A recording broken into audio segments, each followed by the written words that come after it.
Certo? Bom, então, né, nosso estudo do ciclo cardíaco, dando continuidade ao que a gente viu na outra aula. Eu falei para vocês no final que a gente ia estudar os períodos que compõem o ciclo, que são 4 períodos. A gente está começando agora o primeiro, que é o período sistólico, quer dizer, o primeiro período da sístole, que se chama período de contração isovolumétrica, tá? Então a gente vai ver quais são os eventos que acontecem nesse período, né? Nesse momento do ciclo, tá? Bom, então aqui está o diagrama de Wiggers, aquele diagrama que produz pavor nas pessoas, porque são vários gráficos juntos. Mas ele não é tão apavorante assim, né? Então, como a gente vai estudar isso? Aquela maneira que eu mostrei para vocês antes. A gente vai fatiar o diagrama, os vários pedacinhos dele, que estão aqui, ó. Lembrando que aqui embaixo seria o tempo. Então, a gente vai ter os períodos todos do ciclo representados aqui, ó, né? E aí a gente tem as alterações sonoras, elétricas, volumétricas e de pressão. O que a gente vai ver? Onde é que está o período de contração isovolumétrica nesse diagrama? Tá aqui, ó. Então tá nessa faixinha aqui, entre essas duas linhas pretas, a gente tem o período de contração isovolumétrica. Ok? Bom, então a gente está falando de um período que acontece na sístole, é o primeiro período sistólico, né? Então, eu posso dizer que é o primeiro período do ciclo? Não, eu poderia começar pelos períodos diastólicos, é um ciclo, né, gente? Então não tem início e fim. Só que na sístole, primeiro acontece esse período, tá? Então, ó, contração, sístole, né? Então, só que é isovolumétrica, é uma contração onde a gente não tem alteração do volume, né? O iso de igual volume, tá? Então é uma contração sem ejeção de sangue. A gente vai ter o ventrículo contraindo e não vai ter a saída do sangue acontecendo. Essa saída vai acontecer no período seguinte, que vem depois desse. Então, quais são os eventos? Vamos esmiuçar ainda mais aquele diagrama de Wiggers, separando cada gráficozinho daquele, ó. Então, a primeira coisa que a gente tem que observar é a questão elétrica, né? Porque a alteração elétrica é o evento inicial de todo o trabalho do coração, de todo o funcionamento do coração. Então, esse período, ele vai acontecer em que momento do eletrocardiograma? A gente vai ter ele acontecendo aqui, ó, gente. Então tá aqui, ó, o gráfico do eletrocardiograma, as ondas, né? Lembra? A primeira onda, olha aqui, ó, P. Aqui o complexo QRS e a onda T. Então, onde é que está o período de contração isovolumétrica? Tá aqui, ó, né? Entre essas duas linhas aqui, ó. Então, ele aparece aqui e depois aparece aqui de novo. Então, ele vai acontecer no intervalo que a gente chama RS, tá? Então, quando o elétron estiver aqui no R, inicia o período de contração isovolumétrica e ele termina quando chegar aqui no ponto S. Então, quer dizer o que, gente? Despolarização ventricular. Por isso que a gente tem contração, né? Lembrando que o complexo QRS, todo ele é despolarização. O que é o início, quando começa. Quando chega no ponto R, significa que metade dos ventrículos estão despolarizados e a outra metade ainda não está. Chegou no S, significa despolarização ventricular total. Ventrículo todo despolarizado. Por isso que a gente já tem a contração acontecendo. Bom, em termos de som cardíaco, o que a gente vai ter? Nesse período, olha aqui no gráfico do fonocardiograma, a gente vai ter, ó, a manifestação da primeira bulha. Estão vendo aqui, ó, né? Coincidindo aqui com RS do eletro. Então a gente vai ter o fechamento das válvulas atrioventriculares. Por quê, gente? Olha só, os ventrículos acabaram de se encher. Quando ele acaba de encher, o sangue empurra a estrutura valvar da mitral e da tricúspide para cima e isso vai produzir o fechamento da válvula. Essas válvulas precisam se fechar nesse momento porque se os ventrículos vão contrair, o sangue vai ser empurrado para cima. A saída do sangue é para cima, através das artérias. Então o próprio sangue vai empurrar a estrutura valvar para cima também. Então essa válvula tem que ficar bem fechada. E lembra, as válvulas AV elas se mantêm fechadas graças aos músculos tendíneos e os músculos papilares, desculpe, os cordões tendíneos que puxam a válvula para baixo e o sangue empurra ela para cima. E aí ela se mantém naquele estado ali de equilíbrio, vamos dizer assim, né? Uma força empurrando ela para cima, que é o sangue, e outra força puxando ela para baixo, que são os cordões sanguíneos com os músculos papilares, tá? Então, é importante essa bulha justamente para o sangue não retroagir para o átrio no momento da contração. Ele tem que seguir, a gente fecha bem essa válvula para o sangue só ter opção da artéria. Bom, o volume, né? Então são 4 eventos que a gente tem que analisar, né? O eletro, o fonocardiograma, o volume e a pressão. O volume, ele não se altera. O período se chama isovolumétrico. A gente não tem alteração de volume. Então o volume é igual ao do período anterior. Qual foi o período anterior? Foi um período de diástole, foi um período de enchimento. Então o volume que eu vou ter aqui é o volume máximo, chamado volume diastólico final, que é 120 ml. Então, muita atenção nisso, gente. O período é um período sistólico, mas o volume de sangue que vai estar dentro do ventrículo é um volume que a gente chama de volume diastólico final, porque a diástole acabou de acontecer. E esse primeiro período sistólico a gente não tem alteração do volume, tá?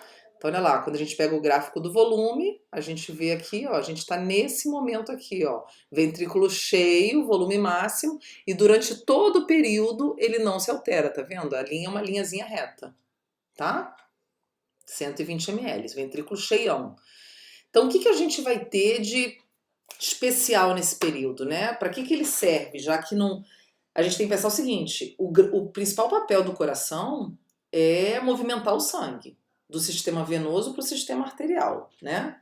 Ele faz esse movimento, ele passa o sangue, ele transfere o sangue de um sistema de dutos, que são as veias, para o outro sistema de dutos, que são as artérias. É isso que ele faz. Só que nesse momento a gente não tem isso acontecendo, a gente não tem movimentação do sangue, porque as válvulas AV estão fechadas e as semilunares também. Então, o que vai acontecer, gente, é que a gente vai ter as 4 válvulas fechadas, os ventrículos cheios e as paredes contraindo, quer dizer, comprimindo esse sangue que está ali dentro, né? Produzindo um aumento da pressão do sangue, que a gente chama de pós-carga. Então é aquele momento da tensão da parede ventricular sendo produzida em cima do conteúdo do volume de sangue que está dentro do ventrículo. Então olha aqui, olha no gráfico da pressão. Então a linha vermelha mostra a pressão nos ventrículos.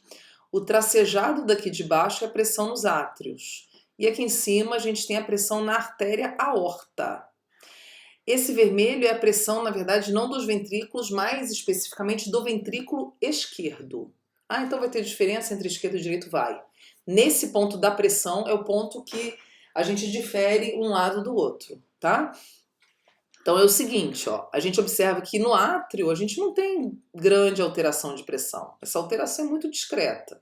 No ventrículo a gente tem, olha só, gente, o subidão aqui, ó, que acontece justamente no período que a gente está falando, né? Então vamos ver aqui, ó.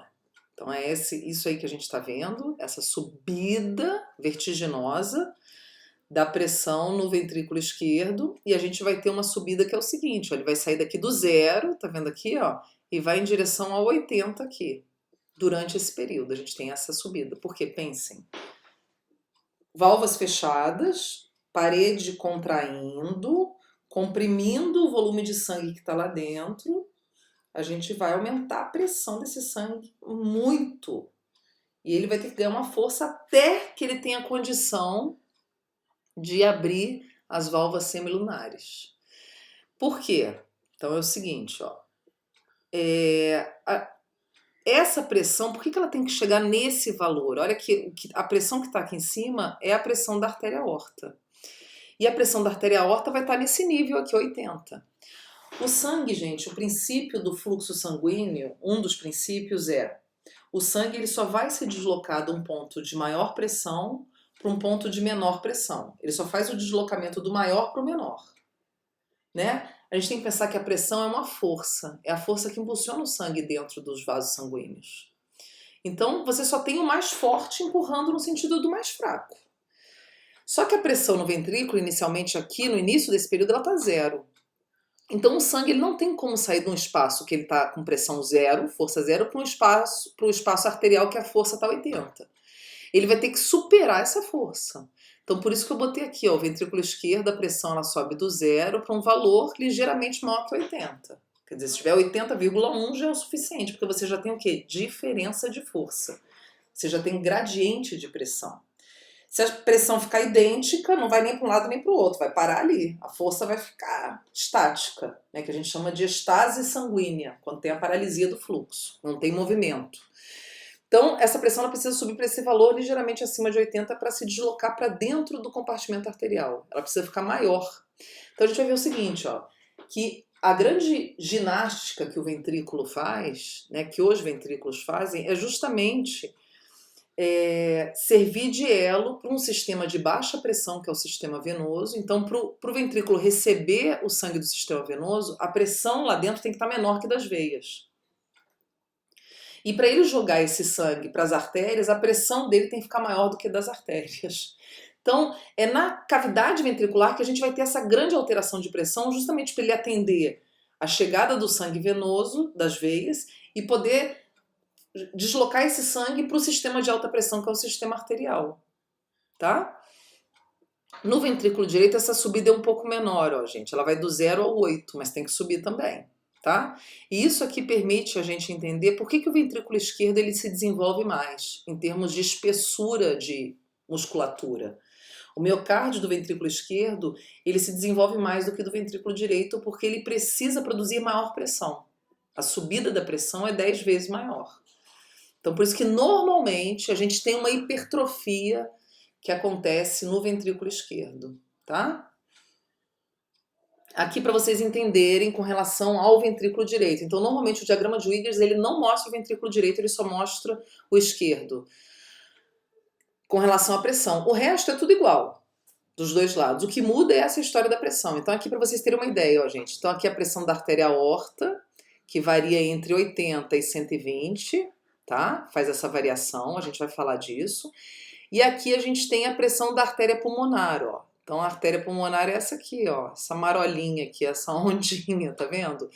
Que se altera entre 8 e 25. É essa alteração que a gente tem. Então o ventrículo direito, ele tem que subir a pressão do 0 para o 8, ó. É o que acontece nesse período de contração isovolumétrica.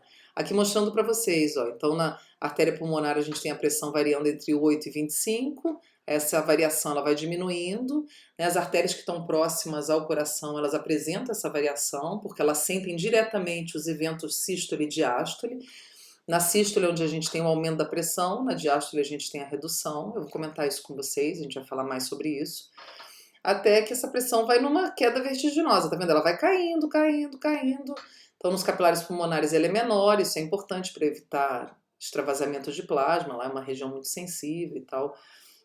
E a gente tem ela voltando depois pro átrio esquerdo bem baixinha lá, próxima do 2 aqui, tá? E aí o ventrículo esquerdo vai receber essa pressão 2, então ele tem que estar menor que 2, e depois ele tem que jogar essa pressão para um valor acima de 80, porque ele vai jogar para a artéria aorta que está 80.